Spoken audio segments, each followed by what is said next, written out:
Pemirsa, 26 Desember 2004 menjadi hari yang kelam sekaligus bersejarah bagi masyarakat Aceh. Saat itu negeri Serambi Mekah luluh lantak akibat bencana tsunami yang menewaskan hingga 170.000 jiwa. Bangunan tempat saya berada saat ini ialah Masjid Raya Baitur Rahman yang menjadi salah satu saksi bisu tragedi tsunami Aceh pada tahun 2004. Bangunan ini ketika itu masih berdiri kokoh di tengah puing-puing reruntuhan yang sekaligus menjadi simbol kekuatan masyarakat Aceh untuk bangkit dari keterpurukan. Kini 20 tahun telah berlalu. Saya akan melihat sejauh mana Aceh telah bangkit dan bagaimana tsunami 2004 mempengaruhi kehidupan masyarakat Aceh saat ini.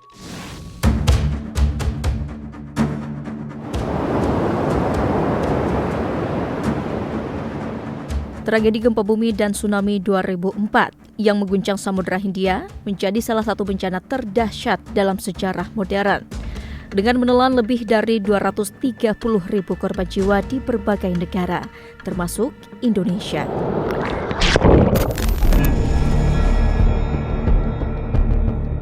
Di Indonesia, Provinsi Aceh menjadi wilayah yang paling terdampak.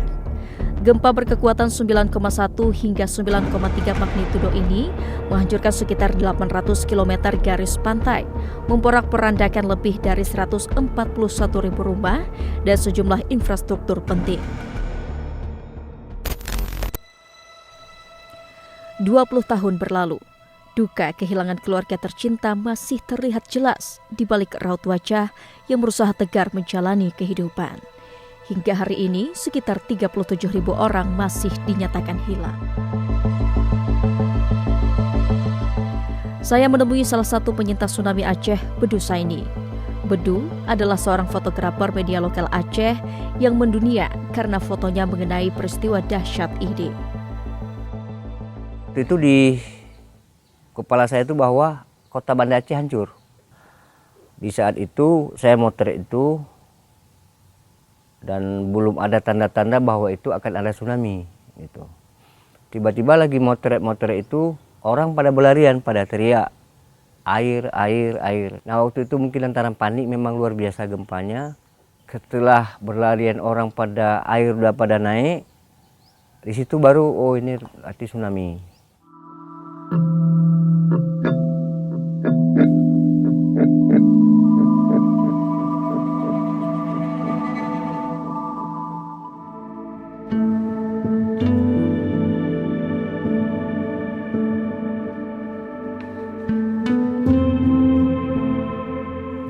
Naik saya ke atas ke lantai 2, istri sama anak yang nomor 2 di atas, udah hitam nih. Nah yang anak nomor pertama kelas 1 SD dengan anak yang nomor 3 baru lahir 6 bulan, 4 bulan begitu, tidak selamat. Lantaran istri lepas satu, ambil satu, lepas satu, ambil satu.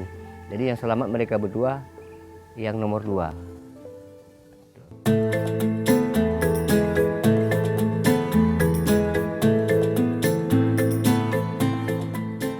Jika melihat kondisi Aceh hari ini dengan pembangunan yang begitu pesat, mereka yang lahir di atas tahun 2000-an bisa jadi tak punya memori kolektif tentang dahsyatnya peristiwa ini. Data Badan Pusat Statistik Provinsi Aceh mencatat, penduduk Provinsi Aceh kelahiran di atas tahun 2004 saat ini berjumlah 4,11 juta jiwa. Dari total populasi mencapai 5,52 juta jiwa atau 74,46%. Serem ya? Iya. lagi naik-naiknya kayaknya. Nggak bisa aku bayangin kalau aku di situ. Ih, Udah macet, kemana lah lari kayak gini kan? nggak kebayang gitu. Astagfirullahaladzim. Kalau melihat perubahan kotanya yang begitu cepat nggak nyangka, karena kayak yang seperti bekas-bekas tsunami itu udah tidak ada gitu.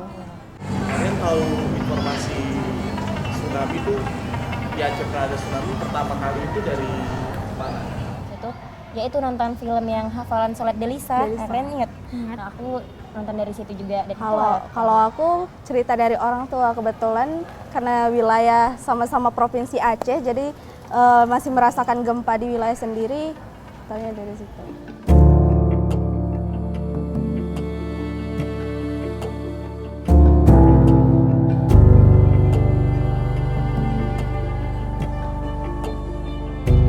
Bunda waktu hari tsunami di mana selamatnya? Di kapal atas rumah tuh adik kan nggak tahu, waktu tuh adik masih bayi kan 5 bulan, tarik sama babang kalau tank tingkat 2 tuh lantas apa sampai ke situ udah penuh air. Bunda udah buat adik kayak ini, udah buat adik kayak ini, udah pasrah pikir hari ini kiamat. Pas ucap-ucap datang kapal ini naik, dia pas nyeberang ke sana sebelah sana, kemudian dia belok di atas, pas nyangkut di atas rumah Ibu Abes tuh. Ayah kemana siap gempa? Ayah waktu siap gempa tuh habis gendong adik itu minta keluar mau pergi belanja. Ya gosok-gosok aja kepala Bunda, gosok kepala adik, dia pergi terus naik kereta pergi belanja. Mungkin terperangkap air di mana. Peristiwa tsunami Aceh 2004 mengajarkan banyak hal tentang pentingnya mitigasi bencana. Keterbatasan teknologi deteksi dini pada waktu itu menjadi faktor yang menyebabkan banyak korban jiwa. Namun, ternyata di sisi barat Provinsi Aceh terdapat sebuah kearifan lokal yang berhasil menyelamatkan hampir seluruh warga dari bencana tsunami.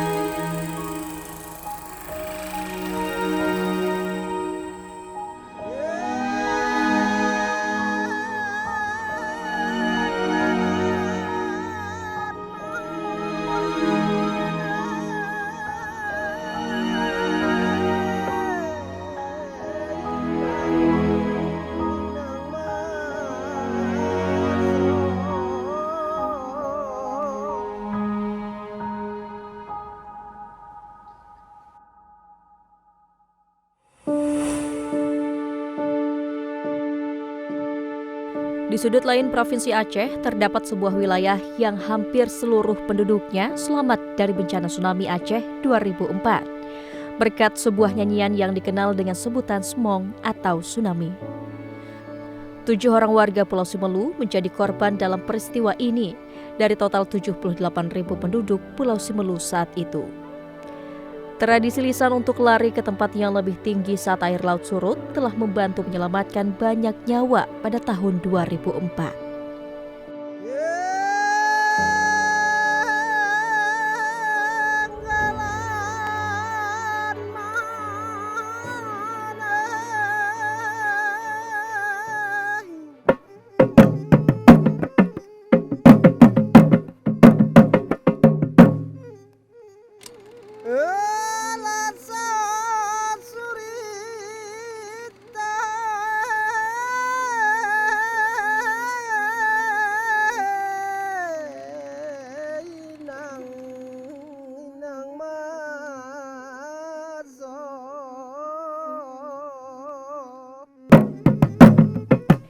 Nyanyian Smong di Pulau Simelu lahir sejak gempa dan tsunami yang melanda pulau tersebut pada tahun 1907. Catatan sejarah menyebut pada 4 Januari 1907, Pulau Simelu dilanda gempa berkekuatan 7,6 magnitudo yang memakan korban hingga 1.818 jiwa.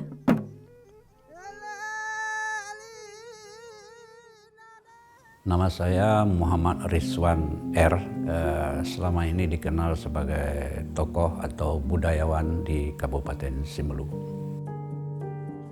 Setelah atau pasca Semong 1907, leluhur Simelu yang selamat dari tragedi Semong waktu itu menceritakan kepada anak cucunya tentang tragedi itu sendiri. Bahwasanya banyak korban jiwa itu pada saat itu karena orang memilih ikan ke pantai. Nah, oleh karena itu, apabila suatu ketika ada gempa yang kuat, kemudian disusul dengan air laut yang surut, dan hewan-hewan di pantai itu kelihatan gelisah dan lari ke pegunungan atau ke bukit, jangan memilih ikan di pantai, segeralah lari ke tempat yang tinggi agar selamat sambil meneriakkan semong, semong, semong. Kamaludin, yang merupakan keturunan dari saksi hidup peristiwa tsunami 1907, masih ingat betul pesan orang tuanya akan bahaya tsunami. Pelajaran berharga ini menjadi bekal mitigasi bencana saat terjangan tsunami 2004. Pak, dulu yang tsunami 2004 airnya sampai mana, Pak? Sampai di sungai kecil sana yang di bawah. 2004. Ya, di bawah rumah. Nggak nyampe sini. Nggak nyampe sini. Tapi kalau tsunami 1907, tsunami-nya sampai di sini. Kan ini sampai ke sana terus. Ikan paus yang terdampar tuh di sana, daerah sana tuh. Rumah orang tua Kamaludin menjadi saksi bisu ganasnya tsunami 1907 yang hingga kini masih berdiri kokoh di atas bukit.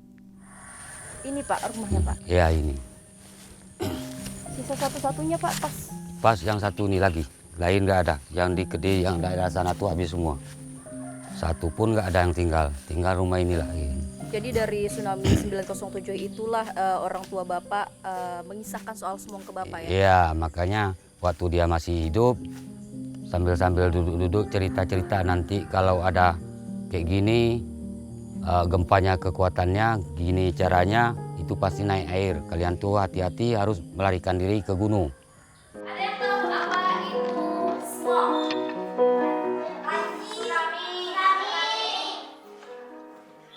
Oke, siapa yang bisa jawab? Tsunami. Yang lain? Banjir, tsunami. Nah, jadi smog ini adalah bahasa lokal kita, bahasa daerah kita, ya. Sedangkan bahasa yang lebih populernya yaitu disebut dengan tsunami. Nah, Kearifan lokal semong kini turut disampaikan dalam pelajaran muatan lokal di sekolah dasar dan menengah pertama di Kabupaten Sumelu yang tertuang dalam Peraturan Bupati Sumelu Nomor 34 Tahun 2020 tentang kurikulum muatan lokal.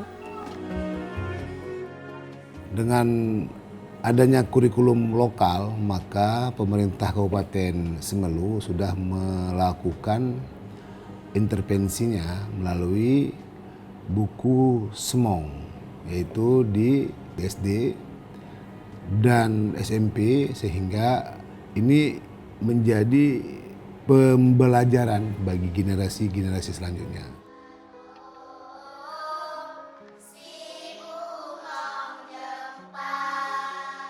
Dengan penunjukan muatan lokal melalui Perbub untuk dididik, untuk diberi informasi kepada generasi ke generasi terus. Karena dengan sekolah ini kan generasi tumbuh terus. Nah, jadi naik umur sekian, naik kelas dan ada siswa baru ini akan menjadi mengetahui. Kalau tidak dengan pendidikan maka sanggar-sanggar ini kan bisa tutup dia. Tapi kalau namanya sekolah kan tidak akan tutup. Makanya kita melakukan intervensi melalui sekolah. Semong temonan, Kering air lari ke gunung, adik dikandung. Merek dalam ayunan. Oh ya. Udah menjadi tradisi di sana di Semelu. Bila gempa kuat, tetap lari gini. Tidak harus dikomandoi. Nah, diajarkan mulai dari Nina Bobo sampai ke acara-acara yang ada yang lebih lainnya. Tidak menulis, cuma menceritakan. Hari ini kita pemerintah sudah bisa menulis, bisa merekam, bisa membuat kekinian, konten-konten. Nah, ini yang kita akan lakukan terus, insya Allah ya. Dan saya yakin kalau kita mitigasi, kita harus belajar ke Semelu. Tragedi tsunami di Aceh 2004 menjadi bukti nyata betapa krusialnya keberadaan sistem peringatan dini yang saat itu belum tersedia. Kini, sistem peringatan dini tsunami yang dikelola Badan Meteorologi, Klimatologi, dan Geofisika BMKG telah diperkuat dan memungkinkan penyampaian informasi bencana hanya dalam hitungan menit.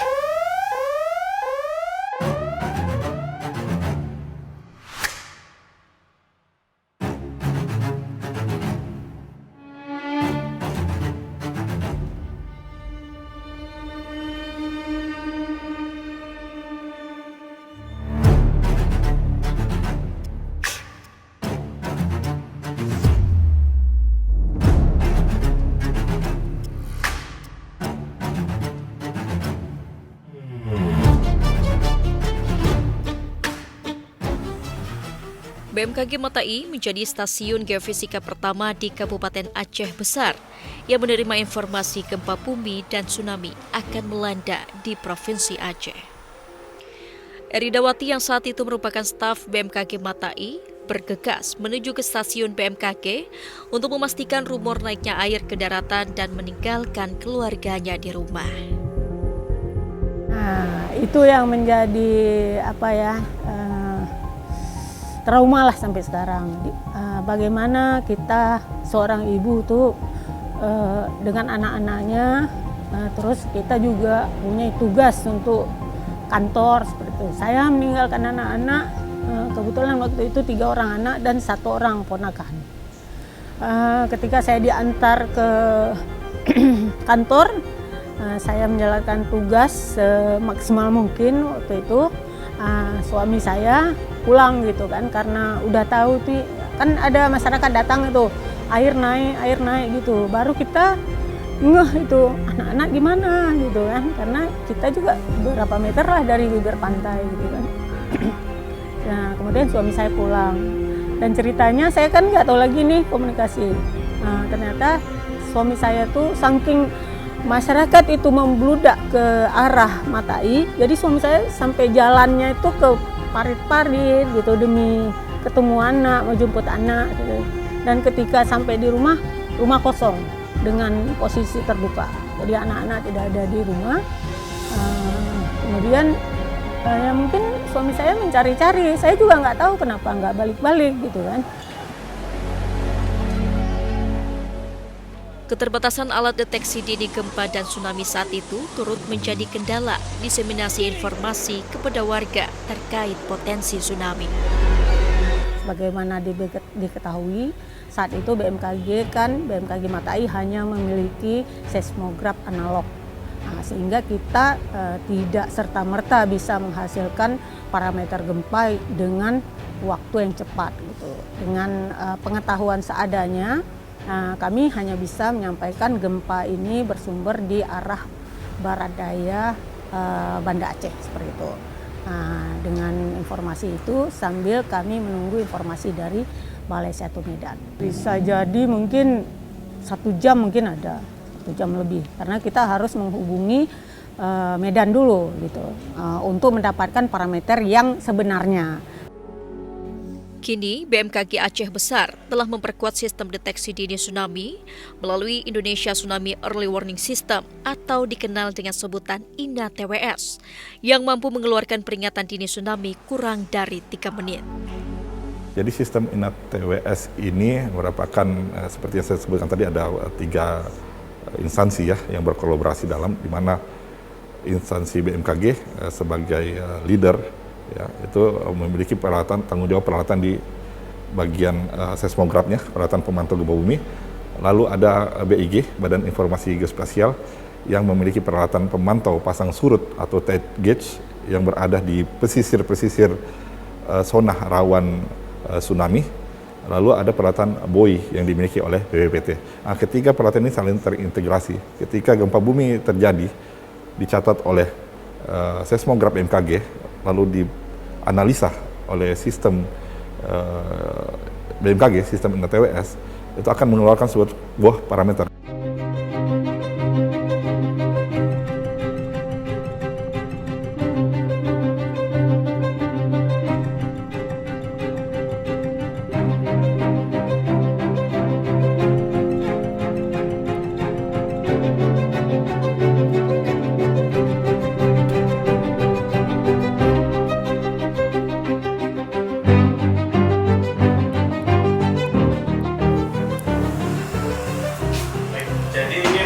Alat pemantau gempa bumi, di mana ada 2 sensor yang kita pakai dekat stasiun geofisika Aceh Besar. Ada sensor akselerograf dengan sensor skala MMI, di mana fungsinya adalah untuk mendeteksi kekuatan gempa bumi maupun percepatan getaran tanah. Kemudian untuk sistem powernya sendiri kita menggunakan baterai ini merupakan cadangan, namun agar peringatan dini tersampaikan dengan cepat, BMKG kini memanfaatkan teknologi diseminasi informasi mutakhir untuk menjangkau masyarakat lebih cepat. Langkah ini diharapkan dapat meminimalisasi jumlah korban jiwa dan kerugian dengan memberikan waktu evakuasi yang cukup bagi masyarakat. Ini BMKG memiliki beberapa kanal-kanal ataukah media-media untuk diseminasi. Yang pertama mungkin melalui website, lalu melalui moda aplikasi mobile yang dapat diinstal di HP Android dan iPhone. Lalu ada kita juga memiliki perangkat bernama Warning Receiver System New Generation WRS New-Gen, di mana pada tahun 2020 kita gencar untuk memasang sebuah perangkat display yang akan mengeluarkan informasi terkini terkait kejadian gempa bumi. Sinergi antara kearifan lokal dan sistem deteksi modern menjadi kunci dalam memperkuat mitigasi bencana. Melalui sistem peringatan dini BMKG yang semakin mutakhir, upaya penyelamatan dapat dilakukan lebih cepat dan terukur. Pendekatan ini diharapkan mampu memperkuat ketahanan masyarakat dalam menghadapi potensi bencana di masa mendatang.